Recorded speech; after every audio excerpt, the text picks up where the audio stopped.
আসসালামু আলাইকুম বন্ধুরা।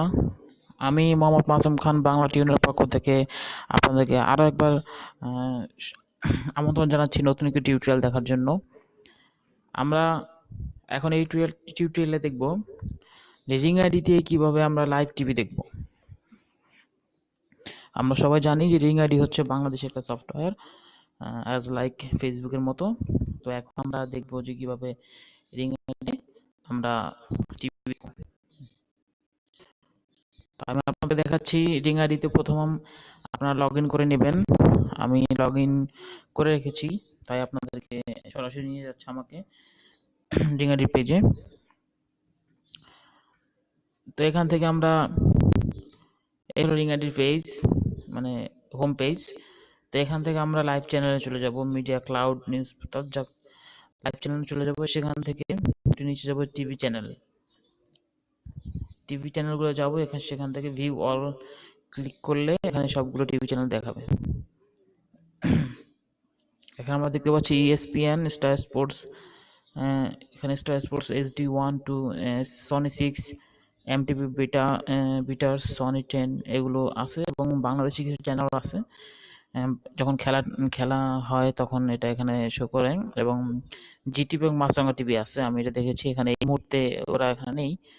আহ, তো আমরা এই যে টিভি চ্যানেলগুলো আছে সেগুলো আমরা দেখি।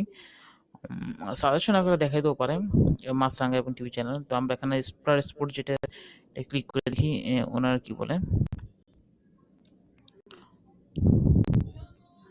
আপনারা দেখতে পাচ্ছেন এখানে রিং আইডি দিয়ে আমি লাইভ টিভি দেখতেছি, এবং সেটা হচ্ছে স্টার স্পোর্টস HD। আচ্ছা, আমরা এখন এটাকে বড় করে দেখি। এটা তো ছোট, তো বড় করার জন্য এখানে আমরা ইউজ করব, এটা একদম বড় হয়ে চলতে থাকবে রিং আইডির মাধ্যমে। বন্ধুরা, আমরা এখানে দেখতেছি রিং আইডি। তো রিং আইডিতে আমরা লাইভ টিভি দেখতেছি। তো দেখি আমরা আর কি করা যায় রিং আইডি দিয়ে। আমরা একটু ব্যাগে চলে গেলাম, আর কি কি টিভি চ্যানেল আছে আমরা সেটা দেখি। এখানে এই যে নিচে আমরা দেখতে পাচ্ছি এখানে ESPN আছে, স্টার স্পোর্টস আছে, HD আছে, এবং এখানে আচ্ছা, আমরা এমটিভি বিটার্স দেখি।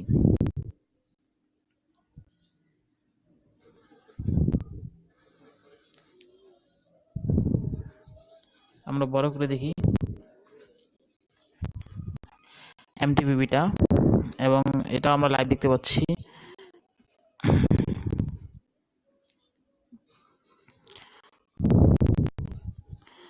তো আপনারা দেখতে পাচ্ছেন বন্ধুরা, আমরা রিং এমটিভি এটা লাইভ লাইভ দেখতে পাচ্ছি। তো এভাবে আমরা সকল এখানে যে কত চিরঞ্জীবী চ্যানেল আমরা শো করবে সবগুলো আমরা দেখতে পাবো। উম, তো বন্ধুরা, আশা করি রিং আইডিটি আপনাদের কাছে ভালো লাগবে। তো আপনারা যেহেতু বাংলাদেশি যারা আছেন তারা অবশ্যই রিং আইডি ব্যবহার করবেন। আহ,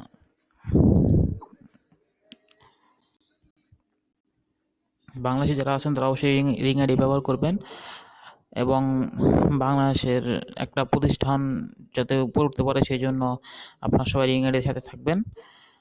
আমি রিং আইডির কোনো ক্লায়েন্ট না, বা রিং আইডির কোনো প্রশাসনিক লোকও না। জাস্ট বাংলাদেশি একটা প্রোডাক্ট হিসেবে আমি রিং আইডি সাপোর্ট করি। তো বন্ধুরা, আপনাদের কাছে অনুরোধ করব রিং আইডি ব্যবহার করার জন্য। তো বন্ধুরা, আজকের মতো এখানেই শেষ। এই টিউনটি শেষ করতেছি, এবং পরবর্তীতে আবারও দেখা হবে অন্য কোনো টিউন নিয়ে। সে পর্যন্ত সবাই ভালো থাকবেন। আল্লাহ হাফেজ।